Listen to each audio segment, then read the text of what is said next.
Welcome to Season 8 of the Finding Peace podcast. This season is focused on practical, trauma-informed tools you can use in everyday life. When emotions run high, relationships feel heavy, or your nervous system needs support. Short episodes designed to help you find more peace, joy, and connection, one moment at a time. Please welcome the host of the Finding Peace podcast, best-selling author, psychotherapist, and speaker, Troy L. Love. About 18 years ago, my daughter was the cutest little 2-year-old you had ever seen in your life. And being my first, whenever I would go to the store, if I saw a cute little outfit that I thought my daughter would look adorable in, I would buy it. And usually it was a little frilly dress of some kind. Pink, purple, whatever. I thought it was adorable, and so I would buy it. And trying to be the helpful father that I wanted to be, oftentimes as I was getting ready for the day, getting ready to go to work and all those things, I would pick out an outfit for my daughter to wear, and it usually was one of those cute little frilly dresses. And then I would go take a shower, get ready for the day, and get ready to go to work. And when I would come out, my daughter was wearing different clothes. Now, my daughter did not have the ability to change her outfits herself. She was still too little. What would happen is while I was in the shower, her mother would change her into a different outfit. And this would happen day after day after day. And I found myself getting really frustrated. I found myself becoming really upset. It was hitting my rejection wound. And I was really annoyed. What is going on? Why do you keep changing my daughter into something not so cute? But did I say anything? No. Because back then, I was really good at stuffing my emotions deep down and trying to pretend that nothing bothered me. One of the biggest myths about healthy relationships is that we need to be completely calm before we can have a positive conversation. And the truth is, we don't. In fact, if you've ever been in a relationship, a marriage, a friendship, or even a difficult conversation at work, you already know that that is unrealistic. Conflict rarely arrives at a convenient moment when everyone is perfectly regulated, emotionally balanced, and ready to communicate with grace. Real conflict happens when people are hurt, when their attachment wounds are hit, when they are scared, when they're frustrated, disappointed, triggered, protective. The goal isn't to eliminate emotion to ourselves, even while the emotion is happening. And that's where the concept of emotional microregulation comes in. Microregulation is the practice of making small adjustments to our nervous system during a difficult interaction so that we can remain present, responsive, and connected. Not perfectly calm, just regulated enough. And often, regulated enough is all that a relationship needs. Many people think that regulation is something we do before a conflict. Take a walk, meditate, journal, call a friend, and those things can be incredibly helpful. But what happens when you're in the middle of a conversation and your partner says something painful? What happens when your teenager rolls their eyes? What happens when a friend misunderstands you? What happens when your partner keeps changing your daughter's clothes without telling you what's going on? What happens when your nervous system suddenly shifts into protection mode? That's where microregulation becomes powerful. Because the difference between escalation and connection is often a matter of a few seconds. A few deep breaths, a few intentional choices, Not giant interventions, tiny ones. When conflict appears, the nervous system begins scanning for danger. Not physical danger, because when's the last time that a tiger jumped out at you? But relational danger, the possibility of rejection, abandonment, criticism, failure, humiliation, loss of connection. Our body reacts before our brain fully catches up. Our heart rate increases, our muscles tighten, our breathing changes, our attention narrows. We become more interested in being right than being connected. And suddenly, we're no longer responding to the current conversation. We're responding to every conversation that ever felt like this one. And that's why people often say things like, I don't know why I reacted so strongly. I don't even know what we were fighting about. Because the nervous system wasn't responding to the present. It was responding to old pain. Microregulation is any small action that helps our nervous system stay engaged rather than defensive. The key word here is small. We don't need a 30-minute meditation. We don't need a therapy session. We don't need a retreat. We do need a tiny interruption in the automatic cycle. Just enough space to choose our next response. And one of the simplest tools is slowing our speech. Now notice I didn't say stop talking. I said slow down. When we're activated, we tend to speed up. Words come faster. Volume increases. Interruptions happen more often. The nervous system interrupts urgency as threat. So, slowing our speech, even by 10%, can have a powerful effect. You don't have to sound like a robot, just intentional. Speak as though you're trying to understand rather than convince. Speak as though connection matters more than winning. Often, when one person slows down, the entire conversation begins to slow down and soften. Pay attention to your body during conflict. Many people unconsciously lift their shoulders, tighten their jaw, clench their fists, and brace their abdomen. The body is prepared for battle. But most relationship conversations are not battles. They're moments of vulnerability disguised as conflict. So, maybe the next time that you are feeling upset, gently lower your shoulders. That's it. Just lower them. You may be surprised how much tension you've been carrying without realizing it. The body and nervous system constantly communicate with each other, and sometimes changing your posture changes your emotional state. When your emotions rise, people often leave the present moment. Their thoughts jump into the future. They replay the past.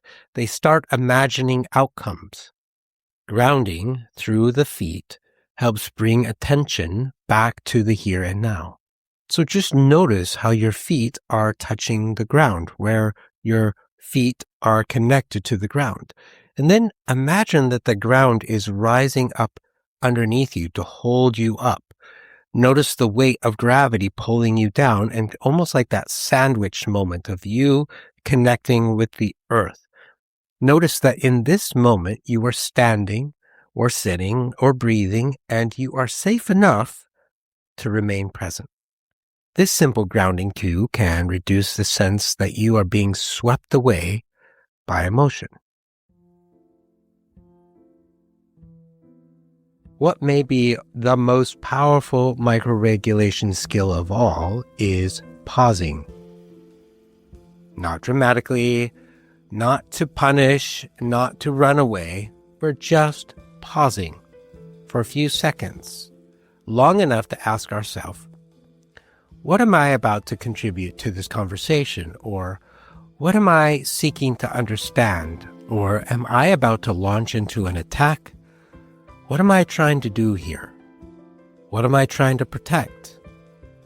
Many ruptures happen because the nervous system reacts faster than wisdom.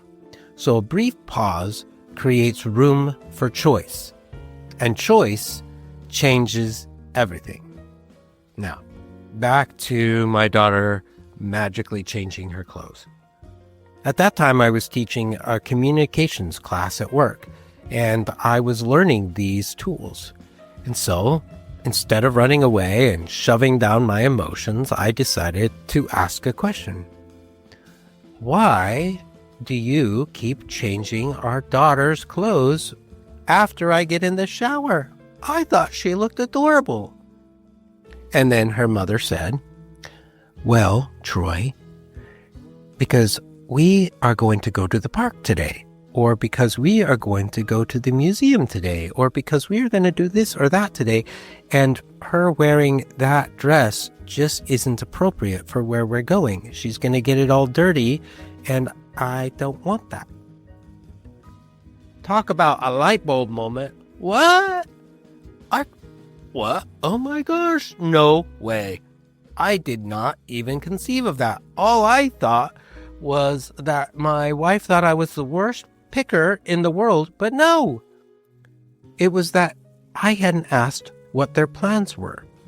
And that changed everything. And that's the important thing. It's important to clarify that micro-expression is not emotional suppression, because that's what I was doing before. We're not trying to eliminate our feelings or shove them down and pretend they don't exist. We're not trying to become detached. We're not pretending that everything's okay. Healthy regulation allows emotion to remain present and help us get to a place where we can solve problems rather than emotions taking over. I can feel anger and still be regulated. My wounds can be touched and bumped and hit, and I can still be regulated. I can be scared, I can be confused, I can be sad, and I can still regulate my emotions. Regulation doesn't mean the absence of emotions. It means the presence of choice. And in that moment, I was able to make a choice that changed everything. Most relationship damage isn't caused by emotion. It's caused by what happens after emotion arrives. People often fear conflict, but conflict itself isn't the problem. Healthy relationships survive disagreements all the time. Healthy relationships survive frustration. Healthy relationships survive when wounds get bumped. What damages relationships are the behaviors that emerge when we become overwhelmed. Contempt, defensiveness, stonewalling, criticism, personal attacks, threats, shame. Microregulation helps interrupt those patterns before they create deeper wounds. So, imagine that your partner says something that feels critical, and instantly you feel defensive. Your rejection wound just got bumped. Your chest tightens, your mind starts preparing for a rebuttal. In the past, you might have interrupted, escalated, or withdrawn. But now, you are practicing microregulation. You drop your shoulders, you press your feet into the floor, you slow your breathing, you pause, and then you respond. Can you help me understand what you mean? The emotion is still there, but the outcome is different. The goal wasn't to remove the feeling. The goal was to prevent the feeling from running the conversation. At Finding Peace, we teach that regulation during conflict prevents rupture, not emotion. Emotion isn't the enemy. Emotion carries information. Emotion tells us what matters. Emotion reveals attachment wounds being hit. Emotions point toward needs and vulnerabilities. So the problem isn't that we feel things.